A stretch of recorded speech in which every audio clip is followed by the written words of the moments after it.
ولذلك أيها الإخوة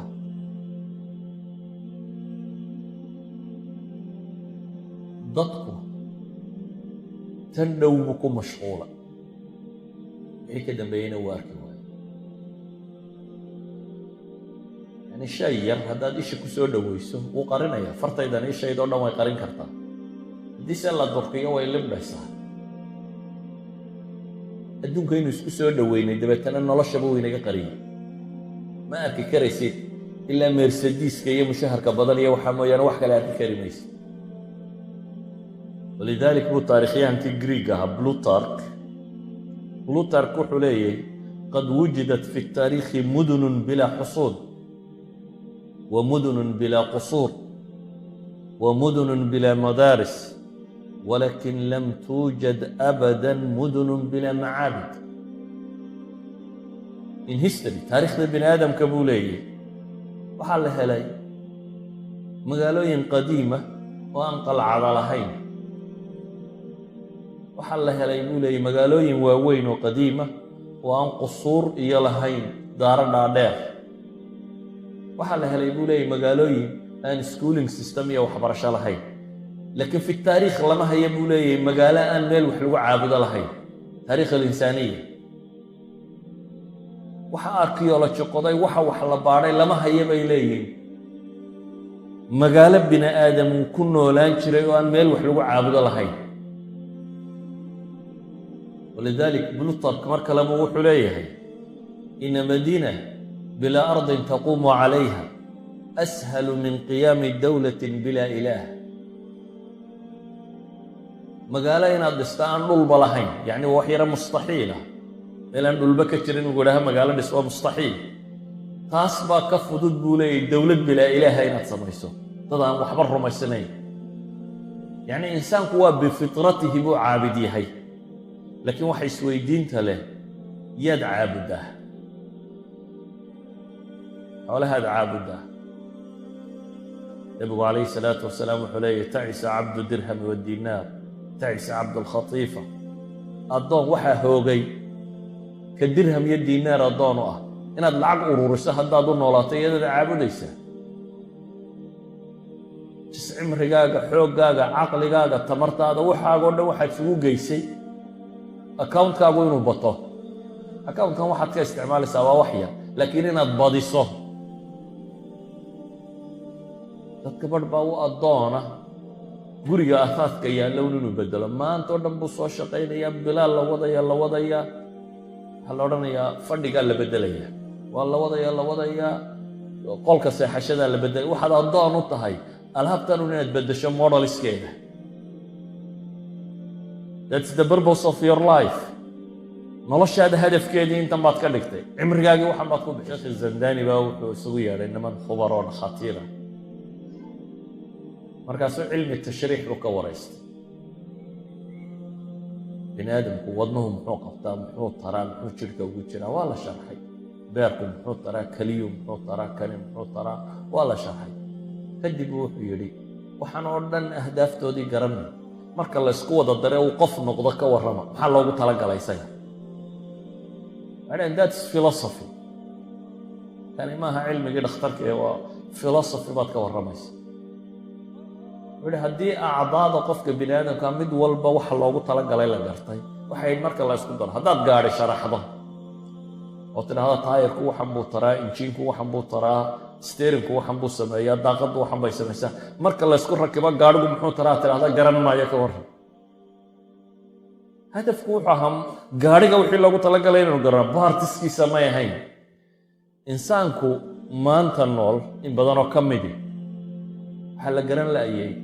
waa maxay hadafkiisu markaad hadafkiisa garataa baad garan kartaa goormuu guulaystay waayo hadafka markuu gaadho buu guulaystaa ninka 100 mitir ordaya markuu dadka ka soo dheereeyo xariiqdii loo jeexay uu ka soo tallaababa la odhanaya waad guulaysatay waayo hadafkii baa la garanaya goolkii lagu socdaa la garanaya ka kubadda ciyaaraya labada birood ee meesha laga taagay markay caaga yari uu dhex maro ayaa la odhanayaa gool la qaylinaya ayuu u guulaystay hadafkii buu gaadhay wixii bahashaba loo ereeriyey waxay inay halkaa ka baxdo haddaad noloshaba garan weydo marka hadafka laga leeyahay waxaad u nooshay haddaad garan weydo abidkaa guulaysan maysid se waxaad guulaysanaysaa markaad waxa sokoo dhan u arkayso ahdaaf marxaliya ee hadafkaaga weyni goolkaaga weyni yoolkaaga weyni wuu kuu cad yahay aad ku socoto waxaanoo dhammina ay u adeegayaan yoolka weyn falaasafada iyo dunida ugu waaweyneed nin ka mid ah falsafo faransiisa oo falsafa alwujuudiya existentialist miyaa la ydhaha falsafadan la ydhaha qolada rumaysanayd ayaa wuxuu arkay xaaskiisiiyo qoslaysa dabeetana miduu geliyey wuu dilay boolisku la hadlo wuxuu yidhi waxaan dilay xaaskaygii qaanuunku shaqadiinni wixii u baahnayd in boolisku ha qabto waa akbar caql filosofi faransa boliskii way yaabeen hebel professor hebel oo caqligii faransaba ugu weynaa waxaa lala hadlay janankii booliska haystay wasiiru daakhiliya la gaadhsiiyey madaxweynehay tagtay giscard ayaa madaxweyne markaa ka ah yani iminka hogaaminaya dastoorka yurub ay qoranayso madaxda waa giscard baa waxaa la yidhi akbar filosof cindana ba haweentiisii xaaskiisii dilay maxaa la sameeyey waxay yidhahdeen caarun calaa faransa an tacqila caqlaha waa ceeb bay yidhaahdeen maanta faransiis caqligii ugu weynaaye uu lahaa inuu xidho musixa caqliya ha la geeya baa la yidhi meelaha dadka xanuunsanaya madaxa ka jiran lagu hayo ha la geeyo ninkan su-aasha isweydiinta le waxa weeyaan muxuu u dilay wuxuu leeyahay nolosha tan baan hadaf lahayn filosofkan wuxuu leeyahy noloshan aan joogo hadaf ma leh whatsoever aan noqdo buu leeyahy wax kastoo aan qabto wax kastoo la sameeyo soo la dhiman maayo waxaan arkayaa buu leeyahy natiijo aanan dhaafi karin sida awgeed nolosha gebigeeduba waa cabas buu leeyahy waa cayaar nolosha gebigeeduba mar haddaan wax ka dambeeyaaba jirin wax kastoo aan noqdo mar haddaan kollayba dhimanayo waxaan sidhi buu yidhi kollayba haweentani de way dhimanaysaaye maantay faraxsantae iyadoo faraxsan dunida ha ka tagto iyadoo qoslaysuu dilay kollayba way dhimanaysaa marka malaa hadday joogtaa laxdaday ugu fiicnayde iyadoo faraxsan ha ka baxda dunida waxay leeyihiin dagaal lama gala bay leeyihiin aada og tahay inaad jabayso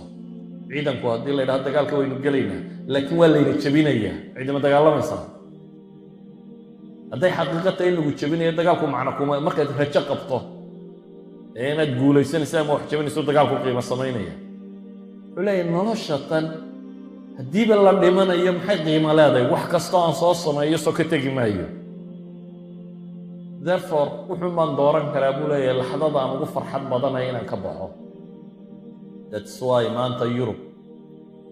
qaanuunyahanadeedu xorriyaadka ku doodayaan waxaa ka mid ah xorriyada ah qofku naftiisa wakhtiga uu doono inuu ka takhallusi karo waa xorriya ragu doodayaan inaan dhinto markaan u baahdo wasaaradda caafimaadku bay leeyihiin qofkii u yimaado yidhaahda waxaan rabaa nolosha inaan ka tago waa inay aqbashaa inay nolosha dhaafiso waa tii loo dhistay in nolosha laysku hayo oo dadka lagu xejiyo nolosha waa maxay macnuhu waxa weeyaan the purpose of life baan la fahmay waxa la garan waayey maxaa loo nool yahay ilaahi subxaanahu wa tacaala wuxuuna leeyahay markaa noloshan adduunyada geeri waa qasab inaad dhadhamiso waxaad see ajarkaaga ugu weyn helaysaa maalinta qiyaame